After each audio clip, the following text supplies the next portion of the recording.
everybody, it's Kristen from the Humane Society again, and now we are going to go into a distance learning lesson on Leave It. Now, before we start, the most important thing we have to do is make sure we have an understanding of the definition of Leave It, and the most important thing here to remember is that Leave It is different from Drop It. Leave It is, oh, there's that thing over there, or maybe right under my nose. I'm interested in it. Maybe I want to smell it. Maybe I want to eat it. Maybe I want to lick it. I don't know. But the important distinction is it's not in their mouth yet. Drop It is, I have this thing, it's in my mouth, it's mine. Drop It is a little harder for dogs to learn because you're breaking dog law when you ask a dog to spit something out of their mouth. That's not a thing that dogs ever really ask each other to do, or enforce each other to do. So a dog might be like, oh, I'm going to defer to you because you're a little scary, so here. But we don't want to be scary to our dogs. So we're going to teach Drop It in another lesson.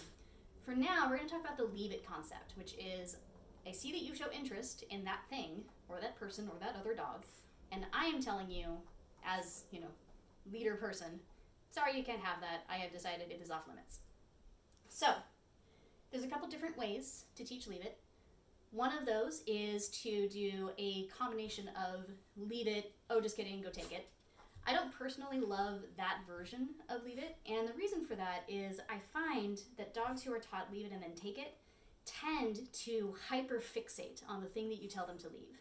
And I don't love that response because I want to use Leave It for things like not only leave that food that fell on the floor, but also, hey, leave that person that you want to go smell who is clearly showing that they're afraid of dogs. Or, hey, leave the horse alone. The horse does not want to be your friend. So hyperfixation can be kind of a problem.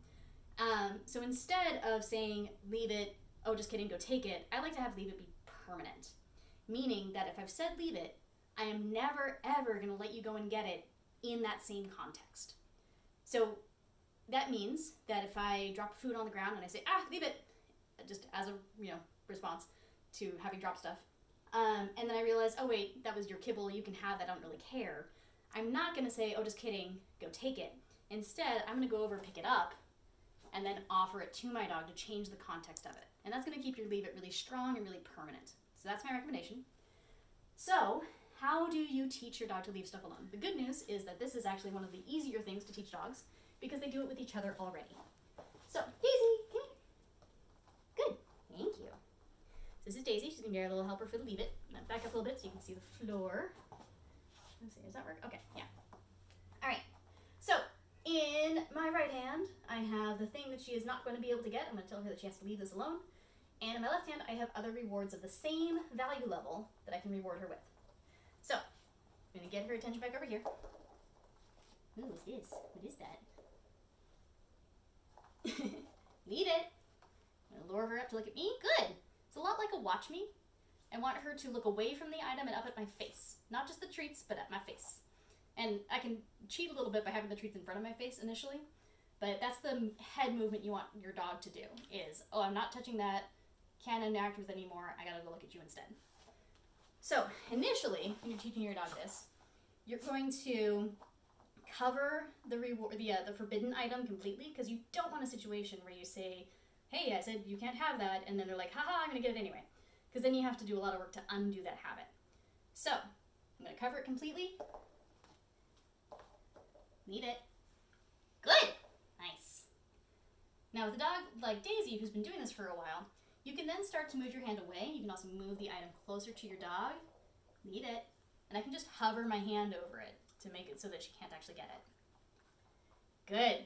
And you might have seen that she took a little sidestep away from the stuff on the ground. That really tells you that your dog is getting the concept.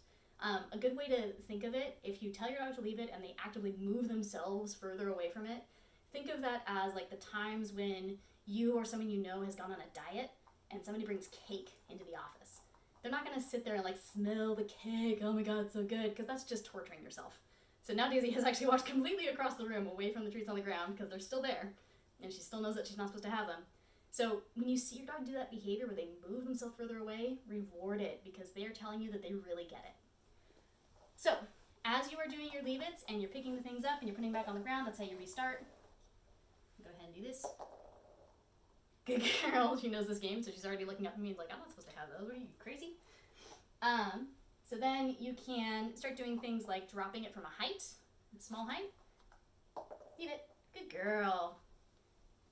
announce leave it as you let it go. That's going to make it easier for your dog.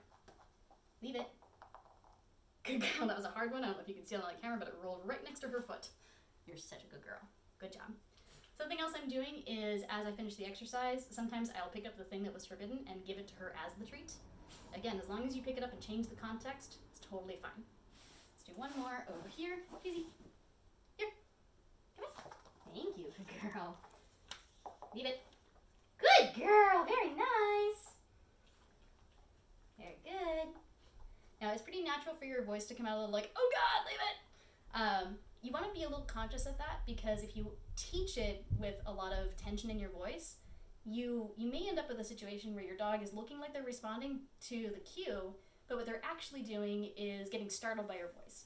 So I like when I'm doing the training exercises to make sure that I say leave it in a variety of voices, but especially that I do it in kind of a calm or happy voice, so I know that the response I'm getting is related to their understanding of the cue and not going, whoa, you're being scary. I don't know what I should do right now.